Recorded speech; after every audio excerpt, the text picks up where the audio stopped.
Brexit, anti-Semitism, COVID and the ever-declining members. These are four things the Belfast Jewish community are attempting to tackle today. The impacts of the events are causing a huge struggle for the only Jewish congregation in Northern Ireland. And, it's become very, very difficult. We're caught up in the wider protocol problems, and for example, in the year 2021 we're in, we've only had one delivery of meat, and we're hoping. So I think it's probably a lack of education, and I think I see that working with the Holocaust Educational Trust as a whole, anti-Semitism is a lack of education on Judaism. And there's been no community life, there's been no dinners, no social functions, so it hasn't been easy for them. We want to ensure that the community's history is preserved. It's very significant because the community itself, Northern Ireland, as I've said, is now very small and elderly. And so if we don't take steps now, a lot will be lost. In order to understand specifically what is impacting the community, we decided to speak to people currently fighting to support them. Molly Liggett is a Holocaust educational ambassador who believes that one of the biggest problems in the community is its ageing population. And I think the problem is that fear of coming out and saying that you come from that community, because I think it has a stigma around it, and that's the issue. The community currently is also finding a lot of younger people similar. With only 78 people in the group altogether, they don't have a young person below their 40s. Michael Black, chairman in Belfast, believes it comes down to current issues impacting them. And quite a number of Jewish people would have the qualifications to come here, but if they thought they couldn't access kosher food, they may decide no, it's not for them. So we live in hope. We get a few blow-ins to raise the numbers, and we know there are a few Israelis here at the moment, and students as well, who help, but it's not the answer. But it hasn't always been this small. Jewish history shows an ever-growing and expanding Jewish presence, with synagogues on both Ainsley Street and Great Victoria Street. It all started back in the 1850s and 1860s when Belfast had a big linen industry, and this attracted a number of Jewish German merchants, or German Jewish merchants, to Belfast, and they set up mainly in North Down, outside Hollywood, and they would have these families would have got together for prayer meetings, etc. And when there was enough families, they built the first synagogue in Great Victoria Street, and it opened in 1871. Stephen Jaffa, manager of the Jewish Heritage Project, thinks that this history could be a way to remember the Belfast community in Northern Ireland. There's a huge relevance to the wider community in Northern Ireland because, let's face it, Northern Ireland's kind of reputation globally is not a place of religious tolerance. A lot of people look at Northern Ireland and they think Protestant Catholic conflict, troubles. But actually this story about the Jewish community is a story of an immigrant community which over 3 or 4 generations made a remarkable contribution to life in Northern Ireland, and very broadly was tolerated by the wider society, beyond just toleration, actually encouraged and supported. And that's a very significant story, not just for Northern Ireland, but I think for the wider world, because we know the world is struggling with issues around immigration, diversity and inclusivity. With the recent fall of people in the community and the background of what they have done in Belfast, they're going through a lot of change.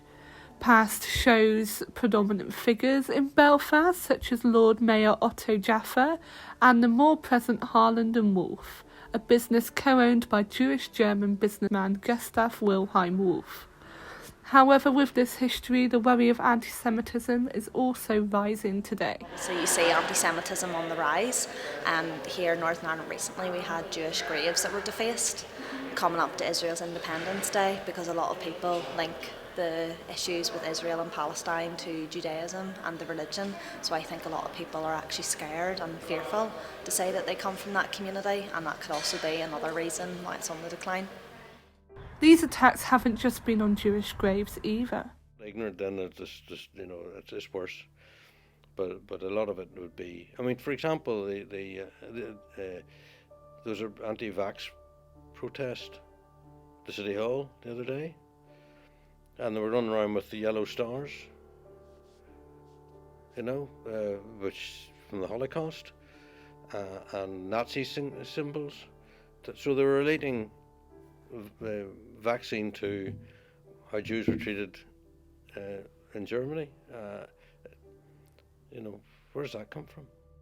However, Michael did explain that there wasn't too much fear for himself.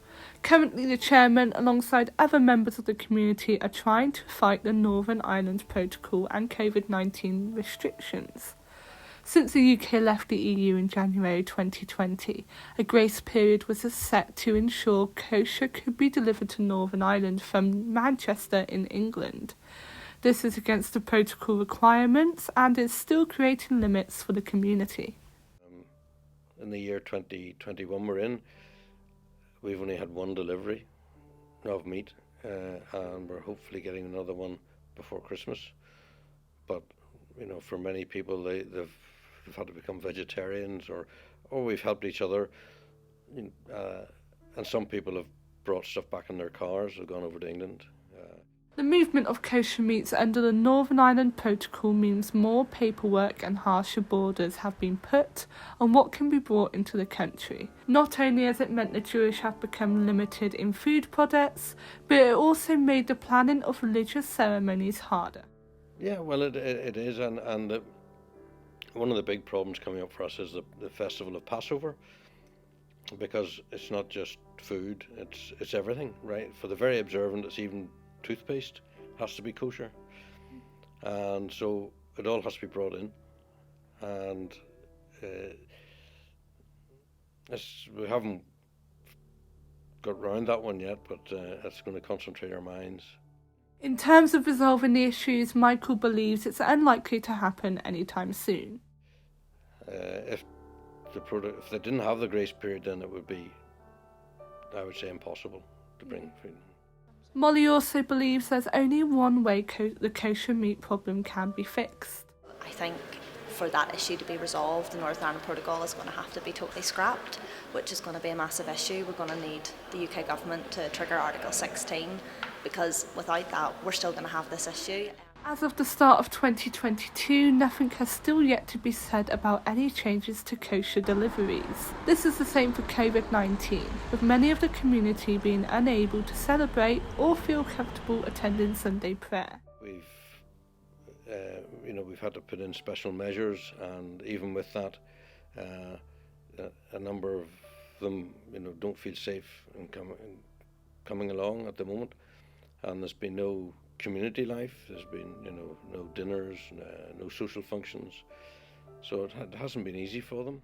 The community is yet to properly celebrate Hanukkah or Passover in the last 2 years. This compares to any Christian churches that were able to open for Christmas services throughout the entirety of 2020 and 2021. The synagogue runs on a registering basis for services and also struggle to have enough people to even hold them. Because a number of regulars have been in hospital,